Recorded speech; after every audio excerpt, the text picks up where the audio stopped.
प्रार्थना करेंगे। आप बच्ची से बात करा, बेटी से। क्या नाम है आपका? आराध्या अवस्थी। तो आराध्या, आपकी माँ किसी से बात करती थी, आपको पता था? जी। किससे बात करती थी? हिमांशु। हिमांशु? कौन है ये हिमांशु? गुप्ता। हिमांशु गुप्ता कहाँ के हैं? पूर्वा का। पूर्वा का? जी।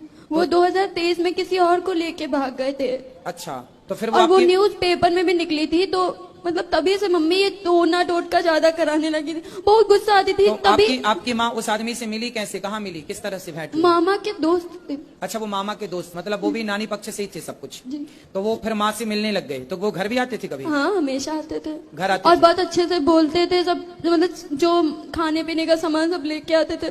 कभी लगा ही नहीं ऐसा कुछ हो सकता है। लेकिन जब ज्यादा वो मतलब फोन पे बहुत अजीब तरीके से बात करने लगी, हम लोगों पे ज्यादा ध्यान नहीं देती थी, खाना खाने के बुलाओ तो आती नहीं थी, तभी से जब ज्यादा लगने लगा। तो फिर जब वो घर आते थे तो आपकी माँ से मिलते थे, आप लोग उस समय घर में होते थे? कभी कभी होते थे, वरना नहीं होते थे। नहीं होते? जब होते थे तो आप देखते थे और तो और वो तो बात अलग है। लेकिन हमारे जब पापा मुंबई में जॉब कर रहे थे, तब भी मुंबई का एक इंसान हमारे घर आया था। हम लोग दूसरे कमरे में थे, मम्मी कुंडी बंद करके चली गई थी दूसरे कमरे में। अच्छा, देखो। और पंडित जी एक बार लास्ट बार देखो, सबसे बड़ी बात जानते हैं क्या है? जब आदमी चरित्रहीन हो जाता है, देखो, पुरुष चरित्रहीन होता है तो कैसा होता है आप सब जानते हैं। और जब स्त्री चरित्रहीन होती है तो ऐसे होती है कि अपने बच्चों की भी वो दुश्मन हो जाती है ना? स्त्री जब अच्छी होती है तो उसे माँ कहते हैं, उसे माँ कहते हैं, वो बहुत अच्छी होती है। और जब वो भटकती है तो वो स्त्री ऐसी हो जाती है जैसी ये है। देखो, इतने बड़े बड़े बच्चे हैं, लेकिन वो स्त्री किसी और के साथ रहती है, किसी और से बात करती है, किसी और से कुंडी लगा के मिलती है, और ये सब बच्चे देख रहे हैं। तो क्या प्रभाव जाएगा बच्चों में? क्या सीखेंगे बच्चे? कितना गलत प्रभाव जाता है। इसलिए कहते हैं अपनी वासनाओं को, अपनी इच्छाओं को कंट्रोल करो और अपने पति और अपनी पत्नी में खुश रहो। कहते हैं ना, दिल लगा गधी से तो परी किस काम की, दिल लगा गधे से। तो बस बात वही है। बहुत सारी स्त्रियों के केस ऐसे हैं कि जब स्त्रियां इस तरह से रास्ता भटकती हैं तो वो अपने बच्चों की, अपने पति की दुश्मन हो जाती हैं। बहुत सारी स्त्रियां तो ऐसे केस में अपने बच्चे, अपने पति को मरवा तक देती हैं अपने होने वाले यार के चक्कर में, क्योंकि प्यार अंधा होता है। और ये प्यार नहीं है, इन बच्चों की माँ जो कर रही है वो प्यार नहीं है, वो केवल वासना है। उसके शरीर की अभी जो इच्छाएं हैं वो ना जाने कितने पुरुषों से पूरी होंगी। यही है सब खेल, पूरा खेल इस वासना का है। जिसने अपने अंदर की वासना को जीत लिया वही संत है, और जो नहीं जीत सका उसी का अंत है। और गुरुजी, एक हम पूजा पाठ हम बहुत करते हैं, इलाज भी चल रहा है, और लेकिन एक हमारा ये थोड़ा है, हम एक झूठ बोलते हैं हर जगह। आप जैसे, हाँ, जैसे कोई मतलब पहली बात, बिटिया हमारी है 1 साल में बहुत दुबली हो गई, बहुत लोग ये नहीं भाव पाते कि हम लोग बाप बिटिया हैं। तो जैसा पूछेंगे इनकी मम्मी कहाँ है, तो हम लोग बता देते हैं इनकी मम्मी 20 अप्रैल को एक्सपायर हो गई है। इसमें अब आप हमको अच्छा कहे या गलत कहे, ठीक है। अगर हम किसी से हो जाना एक्सपायर ही है। अगर किसी से बताते हैं बिटिया की मम्मी खत्म हो गई है, तो सबका मतलब एक अलग भाव होता है। और जिसी से कोर्ट कचहरी बता दो तो उसको यही लगता है कि मम्मी अगर ऐसी है तो बिटिया भी वैसी होगी। जबकि एक भी कोचिंग नहीं लगाई है। 86% इनके नंबर आए हैं हाई स्कूल में। खूब बेटा पढ़ना, आप लोग पढ़ लिख के योग्य बनना। और ऐसा करें, इस बीच में अगर हम खत्म हो जाएं, मुंह पे हमारे कफन पड़ा हो, तो आए तो उनको दरवाजे से भगा देना तुरंत। कौन? अगर इनकी मम्मी या कोई भी आ जाए बाद में।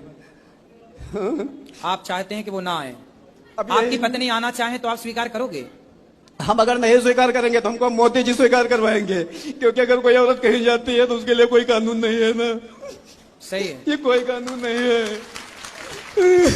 हमको यही लगता है सारे कानून स्त्रियों के पक्ष में बने हैं। अनिरुद्धाचार्य जी की भागवत सब लोग सुनते हो। पुरुषों के पक्ष में कोई कानून नहीं है, ये बात सत्य। देखिए, स्त्रियां कानून का किस तरह और ऐसा आदमी हो या पुरुष हो जो चरित्रहीन हो कि इन पे दहेज का केस और लगा रही है। हाँ, और दहेज का 21वां साल शादी का चल रहा है। और गुजारा भत्ता का जिसमें लिखा है कि हमारे हस्बैंड को 25,000 रुपए मिलते हैं, 10,000 रुपए हमको गुजारा भत्ता चाहिए, जिसमें वो तीनों बच्चे रखेंगे नहीं। अब 20 अप्रैल को गई थी और 1 अप्रैल को इनसे कहा था कि बिटिया तुम्हारी मम्मी कहीं भागी नहीं, चलो तुम देख के आओ चल के कोर्ट में। तो जो आमना सामना कराया जाता उसमें कहने लगे इस आदमी के साथ हम नहीं रहेंगे, इन बच्चों के साथ रहेंगे। हमारा प्रॉपर उन्नाव में स्टेशन के पास घर है, कहीं ना घर में रहेंगे ना ससुराल में रहेंगे, दूसरी जगह रहेंगे। बिटिया कहते हैं पापा मम्मी पे हमको भरोसा नहीं। आपको क्या संभावना है कि आपकी पत्नी वापस आएगी आपके पास? आपको क्या लगता है? पंडित जी, हम आपसे एक बात सच ये बोलेंगे, बिल्कुल सच बोलेंगे। जैसे आप यहाँ आश्रम का सब दिखाते हो, सब कुछ दिखाते हैं, ठीक है। उस औरत का 19 साल के लाइफ में सब लोग सुन रहे होंगे, हमारे रिश्तेदार भी सुन रहे होंगे, आजकल की बहुएं पैर नहीं दाबते हैं, लेकिन उनका मोनी का सिस्टम था, पैर रोज दाबती थी अम्मा का। तो ऐसा क्या हो गया, ऐसा क्या हो गया कि तुमने इतना बड़ा डिसीजन लिया? अगर तुमको कहीं जाना था चली जाती, तुम्हारी इतनी कुछ भी बेइज्जती नहीं होती, चली जाती, काम खत्म हो जाता। ऐसे बताओ वही सीता जी वाला हाल होगा, हम तुमको कैसे रखेंगे? क्या आदमी हमको कहेगा? यही कहेगा कि ना आदमी को शर्म है और ना औरत को शर्म है। बिटिया कहती है कि पापा अगर मम्मी नहीं आएंगी, कल हमारी शादी होगी तो आदमी हमको क्या कहेगा? कहाँ हमारी शादी होगी? शादी तो होगी, बच्चे तो अच्छे हैं, बच्चे तो अच्छे ही रहेंगे। अब बच्चे, इन बच्चों का भविष्य बहुत, अब ये समझ गए ना कि जीवन क्या है, इसलिए अब ये खूब पढ़ेंगे, योग्य बनेंगे, ये बिल्कुल रास्ता नहीं भटकेंगे, मुझे ऐसा लग रहा है। मामा ससुर और मौसा ससुर सब लोग कहते हैं कि अगर वो इनसे दूर रहेंगे तो हम लोग उनसे रिश्तेदारी तोड़ लेंगे, क्योंकि वो मौसा ससुर के लड़के जज के पास पेशकार हैं। यदि आपकी पत्नी आपके पास आती है तो आप स्वीकार करोगे कि नहीं? हाँ नाम उत्तर दो। हाँ बिल्कुल स्वीकार करेंगे। स्वीकार करने को आप तैयार हैं? ये बच्चे स्वीकार करने को, आप अपनी माँ को माँ कहने को तैयार हैं? स्वीकार करने को तैयार हैं? बात कराओ। हमारी मम्मी अब जब जैसे भी हमारे साथ रहेंगे स्वीकार करते हैं आप? माँ को स्वीकार करेंगे? बस वो आ जाए, आ जाए, बस यही तो दिक्कत है, आ नहीं रही है। वो आ नहीं रही है, पता नहीं कब उनकी अक्ल आएगी। पंडित जी आप एक बार कहना कि आप इतनी जैसे भागवत सुनते हो, तो कहते हो हमारा ये भागवत नहीं सुनते हो, हमारा आप अपमान कर रहे हो। कहते अगर नहीं वो आ सकते तो अपने बच्चों के साथ रहें। सही है, बच्चों के साथ रह ही सकते हैं। हमारी देखो इतना बड़ा, बहुत लेट हो रहा है, हमको कोई चीज याद नहीं रहती। अभी हम मोबाइल भूल गए थे, तो एक लोगों ने दिया था कि देखो तुम्हारा मोबाइल रह गया है। अब की बार कुछ भगवान की कृपा है, 5वीं बार हम वृंदावन आए हैं। तो आपको कैंसर का इलाज आप कर रहे हैं? हाँ, मुंबई में जहाँ हम जॉब करते थे। तो क्या बोले डॉक्टर, कब तक ठीक होगा ये कैंसर? वो 17 नवंबर को बताया था ऑपरेशन के लिए। तो फिर तो अब ऑपरेशन में है कि बच्चों को हम घर में अकेला छोड़ के जाए? आप ना ऑपरेशन तो करा रहे हैं कैंसर का, डॉक्टर क्या बोल रहे हैं, ठीक होने की संभावना है? वो कहता है कुछ कह नहीं सकते, क्योंकि कह नहीं सकते। देखो आप तो जो करा रहे हो कराओ। एक छोटा सा काम और करो, हल्दी खाते हो? हाँ हल्दी खाते हैं। कितनी?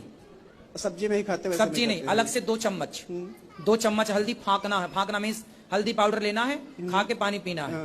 और हो सके तो गौमूत्र अधिक से अधिक पीजिए। आप क्या पीजिए? गौमूत्र। गौमूत्र पीजिए। और आप हल्दी 2 चम्मच खाइए, अधिक से अधिक हल्दी खाइए कच्ची, ठीक है? और खा के और आप पानी पीजिए। आप थोड़ा भूंज के भी खा सकते हैं, हल्के से तवे में गर्म करके, गुनगुनी करके भूंज के भी खा सकते हैं। हल्दी ही कैंसर से लड़ती है, एंटीबायोटिक है ना हल्दी। जो दवाई चल रही है वो तो ठीक है, चलेंगी डॉक्टर की, डॉक्टर गारंटी तो लेते नहीं इस बीमारी की, तो वो करेंगे जो करेंगे, लेकिन आप अपनी तरफ से करो। बहुत अजीब अजीब फीलिंग लगती है, क्योंकि जो गिल्टी है यहाँ भी हो गई, यहाँ भी है, ये सारी नसें टाइट, हम सही नहीं होंगे, नहीं सही होंगे, बिल्कुल हो जाएंगे। भगवान सब चाहेंगे तो सब सही हो जाएगा। सुनो, हल्दी तो खा सकते हो ना? तो हल्दी 2 चम्मच खा लिया करो, सवेरे खा के पानी पी लो, शाम को खा के पानी पी लो। और गौमूत्र तो बाजार में मिलता है, गौमूत्र लेके बढ़िया गौमूत्र 4-4 ढक्कन सवेरे शाम पी लिया करो।